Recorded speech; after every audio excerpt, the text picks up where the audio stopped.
Today's cases that I'm going to be talking about today are some of the weirdest and most mysterious I've ever come across, and they really sort of got to me a fair bit, and I'll explain why they did further down in the video. Today I'm going to be talking about Ireland's vanishing triangle, where heaps of women have gone missing, never to be seen again. Hello and welcome back, or welcome to my channel. If you don't know what's going on here, well, I'm certainly not going to tell you that the Bermuda Triangle's been a little bit quiet lately. Incidents seem to be decreasing. Seems like it's moved or been disabled, or I don't know what's going on. Weird. But I am a horror artist and I like to draw what I talk about in the videos. Now I like scary facts, true crimes, anything to do with the paranormal, aliens, conspiracies, and I like to draw. So what I do is I take inspiration from what I'm talking about and I get like a vision of what I want to draw that relates to the case, and I draw it and I hopefully bring you a unique experience.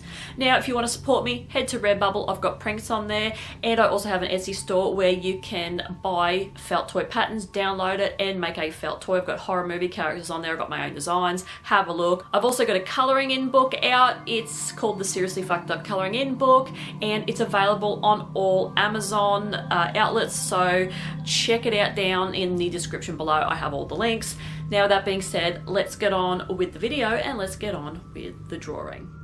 Ireland has a very creepy and terrifying area where a number of women have gone missing in the 1980s to the 1990s under mysterious circumstances. The women's ages range from late teens to late 30s, and it was all sudden without absolutely no clues to what had happened to them. The triangle is on the eastern side of Ireland in an 80-mile or 128-kilometre area outside and around Dublin, where 8 women have gone missing, never to be seen again. If you look at the disappearance spots on the map, it resembles a triangle, hence why it was named the Vanishing Triangle. And we all know what happens in places with triangle in the name. All cases of these women are still unsolved even to this very day, and some speculate that a serial killer or serial killers are responsible for it. But was it something else entirely? Maybe even paranormal. Because of the lack of evidence for all these cases, it's just a little strange. But we won't get into the paranormal aspect right now, because I personally don't think that that's what was at play here. 4 years, the Gardaí, which is the Island Police, brought in the FBI in 2008 to go over the evidence and see if they could solve the disappearances. They got experienced profilers in to analyse the killer that caused this, and they ended up finding a man named Larry Murphy. He was linked to a kidnapping and repeated rape of a woman in the Wicklow Mountains in 2000.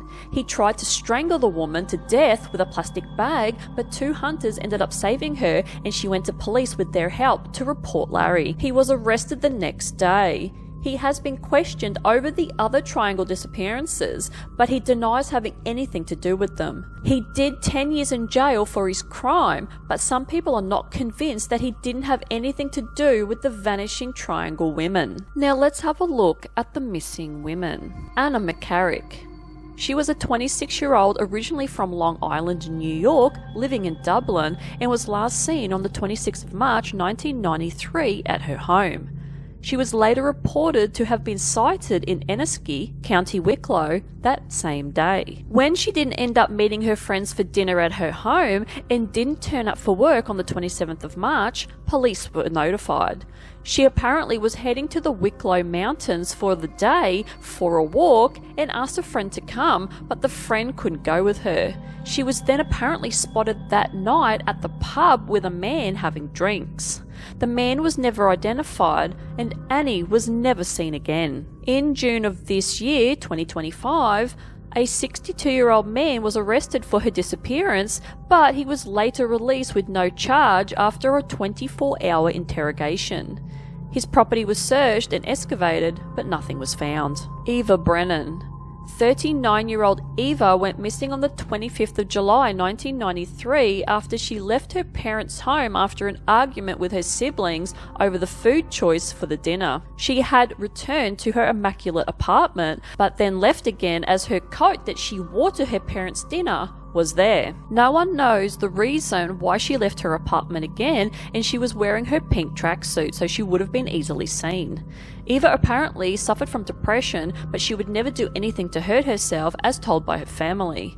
She was last seen walking across Templeogue Road, which is the road that took her to her parents' place each day. No one else saw her walking along the busy thoroughfare, and she was never seen again. I have a new sponsor today, and they are called Trapa, and they make premium organic products such as a world first beauty custard. This stuff is amazing. Now, I have been using Trapa for the last 6 months and I love their products. This is the beauty custard. It's full of collagen, full of organic ingredients. It's 100% natural, and this is the banana flavor. This is the salted caramel flavor. This is amazing. They're both amazing. And the other product that I absolutely love from them is the chai latte. Now this, if you're a chai latte fan, this tastes so much cleaner than getting one from a cafe.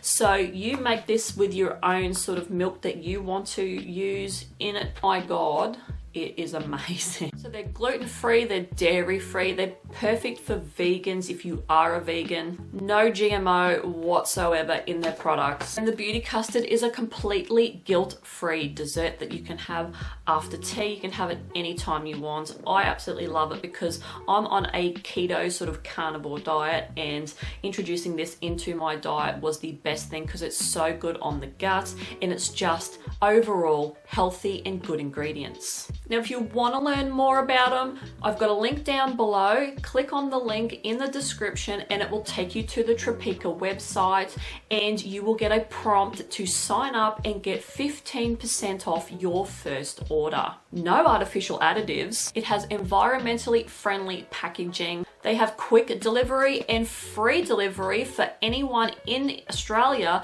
that orders over $85 worth of products. And you also get a 30-day money-back guarantee. If you don't end up liking the product, send it back, get a full refund. So head across to Trapa today and start your health journey.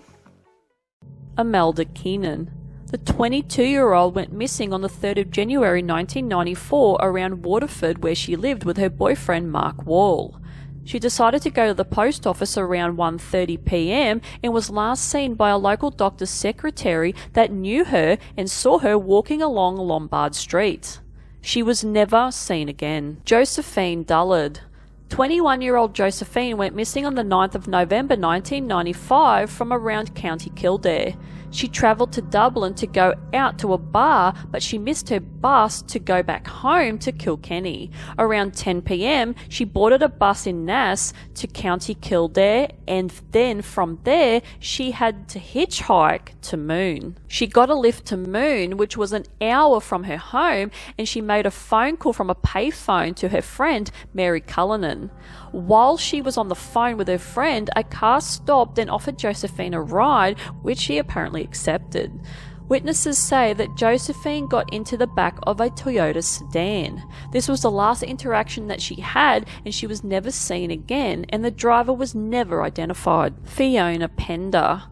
The 25-year-old went missing on the 23rd of August 1996, and she was 7 months pregnant at the time when she went missing from Tullamore, County Offaly. She was last seen by her boyfriend John around 6 a.m. at their apartment when she left. The day before, she was shopping with her mother for baby clothes. She was looking forward to the birth of her first child, and she was in good spirits. In 2008, some hikers found a makeshift cross in the Sleeve Bloom Mountains hammered into the ground that had written on it, Fiona Pender, buried here 22nd of August 1996. The area was searched by police without success. There is a belief though that her body is buried somewhere in the Sleeve Bloom Mountains. Weird thing about this case was that her boyfriend said that he last saw her on the 23rd, but the cross in the mountains said the 22nd. This stood out to me and points to John being a part of her disappearance, as he just happened to spend the night at his parents' house just before she supposedly went missing, and he was arrested for it, but was then soon released with no evidence. Kiara Breen. The 17-year-old went missing from Dundalk, County Louth on the 13th of February 1997. She was last seen by her mother Bernadette around midnight after talking about Bernadette's biopsy results she was getting in the morning, which Kiara was worried about. They both went to bed and her mother got up at 2 a.m. to go to the toilet to discover that Kiara was not in her room and her window was ajar so she could get back in.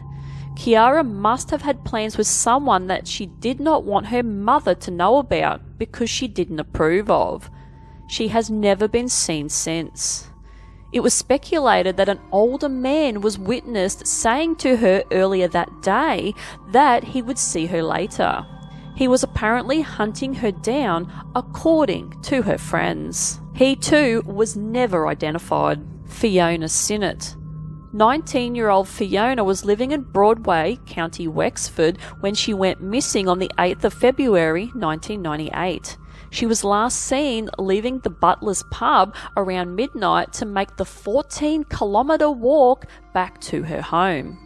She apparently didn't walk alone. She was with her ex-boyfriend Sean Carroll. He told police that Fiona was complaining of pain in her arms and upper body. Sean stayed on the couch that night just to make sure she was okay. Apparently Fiona woke up and was still in pain, so she went to go to the doctor and Sean got picked up by his mother. Sean and Fiona have a 19-month-old daughter together, which was with Sean's mother at the time. She wasn't reported missing for 9 days, which is weird, as the father of her child should have been concerned when she didn't come to pick up her daughter. Apparently, a farmer found a bin bag full of clothes and medication with Fiona's name on them, but he just burnt them because he didn't like litter on his property. And the other weird thing was that Fiona's apartment, where she was staying, looked like nobody had lived in it. There was nothing in there, especially not any stuff of a single mother with a daughter. Fiona was never seen again, and this one seems like it could have been done by the ex-boyfriend, allegedly. But also, the new guy she was seeing would abuse her and was a real piece of shit, and he could have done it. Her plaque was stolen on her memorial the day before it was ready to be unveiled, and it is suspected that whoever stole it was either the killer or someone hired by the killer. Dedri Jacob. 18-year-old Dedri was from Newbridge, County Kildare, when she went missing on the 28th of July, 1998. She was living in London, but home for the summer. She had walked to the Allied Irish Bank to get money out to pay for her student accommodation, but on her way back to her parents' place, she just vanished. A neighbour said they saw Dedri just yards away from her parents' driveway before she went missing. She apparently had no problems with anyone, so the killer that got to her was probably in the right place at the right time and picked her opportunistically. She has never been found, and she was the final woman to disappear without a trace in the Vanishing Triangle cases. So, what are the theories to these cases? The police, or the Gardaí, set up Operation Trace to try and reopen the cold cases to do with the missing and murdered women found. There were 2 murdered women found: Antoinette Green Smith, who was 27 in 1987, and Patricia Doherty, who was 29 in 1991. The Gardaí wanted to see if all these cases were linked. Both women were strangled. There is also a lot more women lumped into these cases, but these are the well-known ones that I mentioned today. the Gardaí thinks that a serial killer or killers were responsible and have been able to avoid arrest somehow. As mentioned before, Larry Murphy was prime suspect and still is suspected to be linked to Annie, Josephine and Dedri. He's denied being involved though, but this doesn't mean anything. Larry apparently admitted to an inmate that he did kill Dedri. He is a sick piece of shit and a convicted sex offender.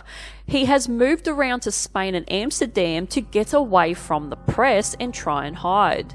He did apparently live right in the middle of the triangle where all the women went missing. The Gardaí also suspected that the killer or killers were known to at least 3 of the missing women.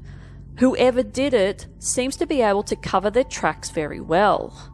I felt extremely sad by these cases, especially the one about the woman who was having a child who was 7 months pregnant, and also the one about Annie who was an only child, as I can relate to that because I'm an only child and I know that my parents would be absolutely devastated if something happened to me. Well, like anyone's parents would be devastated with any of their children that have gone missing. But those 2 cases really struck a chord with me. I really felt sad reading the stories, and this pushed me to do this video as another video to get out there and just hopefully nudge someone to come forward and tell us where these bodies are buried, or what's happened? Where are these women? So these families, the ones that are still alive, can get closure and move on. So let me know what you think about these disappearances of these women in the comment section down below.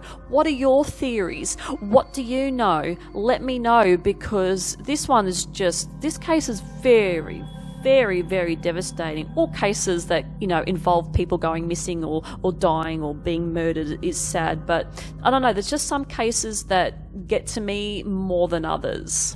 Now, the illustration that I did for this one today is of basically, it's just a representation of the women who went missing under these mysterious circumstances. So I kind of had this vision of drawing like a Vortex type thing, where this woman who's being grabbed by these tentacles and just pulled into the abyss and just never to be seen again. So she's like warping and going up into this vortex, into this portal, to just to never be seen again. And this piece is okay. I don't mind it. I haven't been happy with what I've been doing lately. This one's okay, but I got red up the left side of the piece because I don't know how that happened, and I tried to clean it up, so there's a massive red smudge up one side.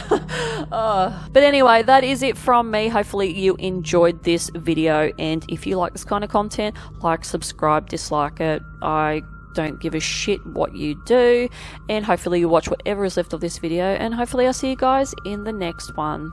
Bye.